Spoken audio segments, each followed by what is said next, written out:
just come right down my chimney. You've been naughty all year. Right down my chimney tonight. Just leave me the NFC East under my tree. It's a lousy little division. Think about it's not a big ask, is it? Think about just this. The East. Think about all the naughty things that you said about Goat James and my homeboy.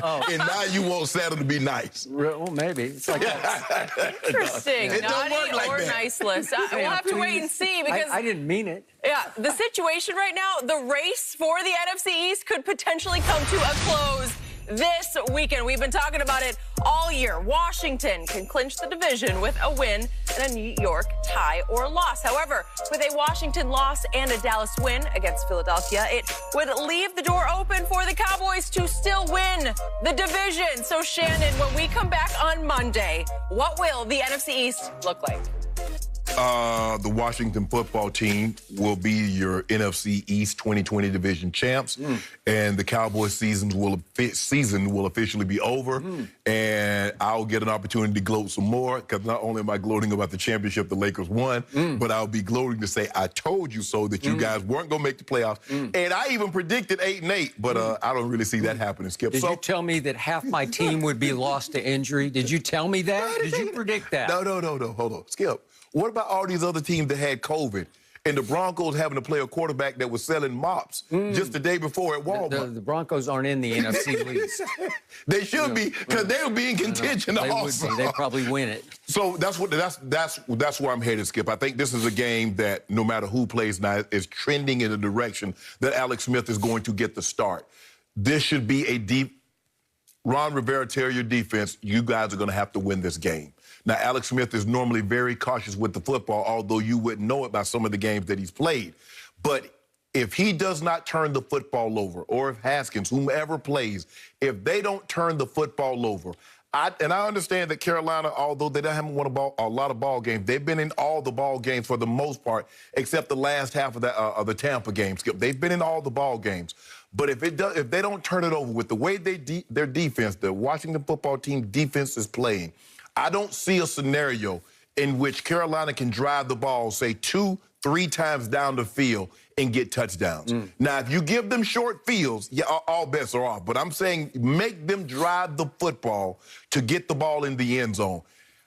I believe Alex Smith will make enough plays if he's the starter. Dwayne Haskins, if Dwayne Haskins starts or plays, all bets are off. I have no idea what's going to happen. More times than not, probably something bad is going to happen. But I'm going to believe Alex, and I'm speaking as if Alex Smith is going to start and finish this ball game, and I'm going to take the Washington football team to win this division, and it'll be over. It starts at 4:25 for you, so by 6 o'clock, you should be crying. So you're saying it doesn't matter whether we win or lose against Jalen Hurts and company? Win, lose, or draw. We're done. Or forfeit, it is because over. It would be over if the Washington football team wins its game head-to-head with our game. Yes.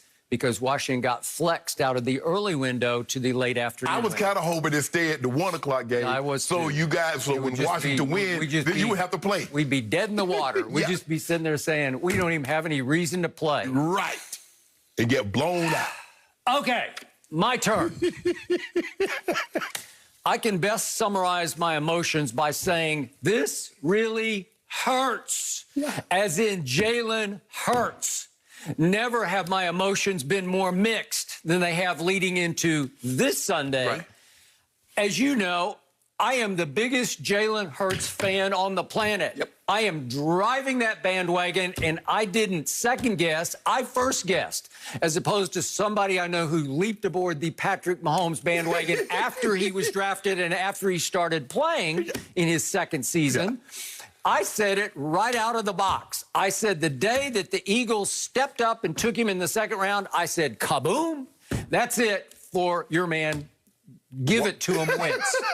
I said it's over because Jalen Hurts will prove to be the better performer at quarterback. I'm not saying he's more gifted or talented or more prototypical than Carson Wentz. He's just a better football player at that position than Carson Wentz. And I think 2 games in, most people are saying, yep. Here he comes. Well, here he comes to Jerry World. Well, obviously, I am a lifelong Cowboy fan. I admit I have blue blood, and it's not royal blood. It's just Cowboy blue blood. And I cannot help myself because I feel once again I just feel it right now. I'm being sucked down into the Cowboy trap. Yeah. And I thought I was out of it. I got both feet out of the trap about a month ago. Yeah, I you said, said it was I'm over. done. Yep. I'm out. And then they got me again. You can say they're teasing me, they're tormenting me, they're misleading me. Because they know they're dangling a couple of wins in front of you, Yes. you'll come back. And now they have pulled me back into full-on delusion, right? Where I'm saying, you know what? We got a shot. Well, I do believe it. And I've tried, I slept on it last night. I said, be careful here. Let's be completely objective And reasonable. and reasonable. And let's really analyze. Let's cut through what has happened. Well, I just saw them score 30 points at Cincinnati. And remember what happened Monday night at Cincinnati? Pittsburgh got shellacked by the Bengals. It was 27-17, and it really wasn't close. But you told me a division rival, that's different. Okay, but I saw my team just 2 Sundays ago, 2 weeks ago, Yeah. go to Cincinnati on that same field you were watching on Monday night and score 30 points and win 30-7 over those very same Bengals. No division rivalry. I got it. Okay. Did you get 14? How many turnovers you get? Didn't you get some turnovers? A 3. Scoop and score? Would you believe that over the last 2 weeks, my team leads all of football in turnover differential because we are 7-0. We got 3 in that game and 4 against the 49ers. So we are we have not turned it over in 2 weeks. Yes. Who knew? Thank you, God. Thank you, Santa. I don't know where it came from, but all of a sudden we're 7-0 in turnovers over 2 games. Would you believe we scored 41 points against San Francisco without Ezekiel Elliott? What, something's happening here, Mr. Sharp. I'm sorry. So you recommend Zeke don't play on Sunday? Is that what your I think recommendations he's going to try to go. He was limited in practice. He's got a calf. It's the weird part of his injury is it's not a calf pull, it's a calf contusion. So he got kicked in the leg. Right.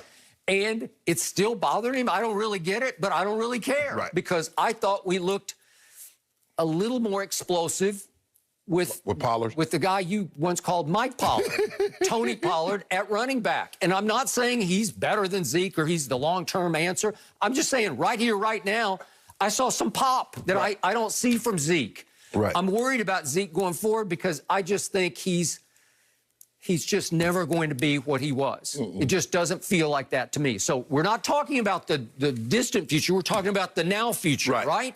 So on this Sunday, I think Tony Pollard will probably start. They might give Zeke some carries.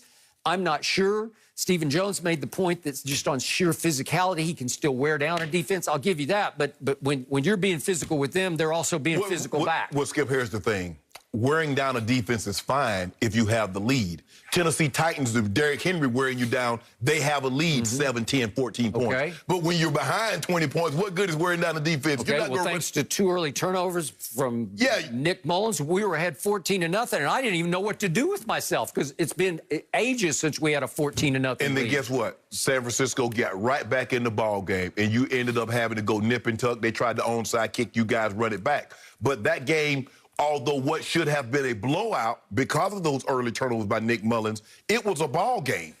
Okay, so here comes Jalen Hurts. And obviously, the first part of this question is, can my team beat Jalen Hurts? No.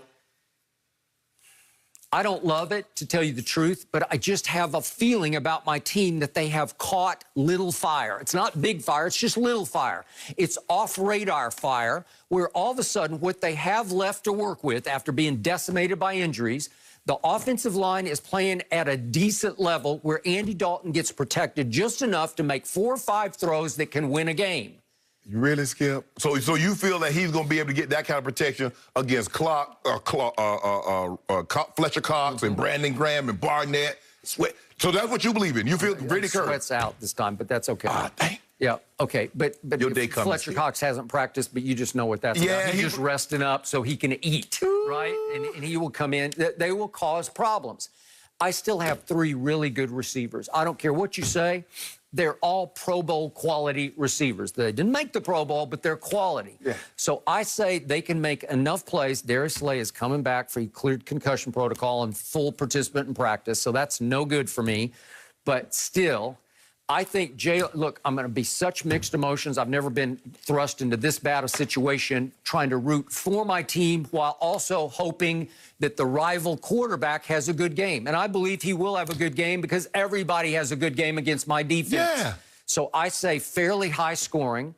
But I say Andy Dalton, who I used to call the best quarterback still in the East until Jalen came along. Now I think Andy Dalton's the second best quarterback. Oh, wow. But I believe because they're on a quiet little late season roll, that they will manage to turn him over a couple of times, which he has not been doing. He had the late turnover the first game he played against New Orleans, which was just careless.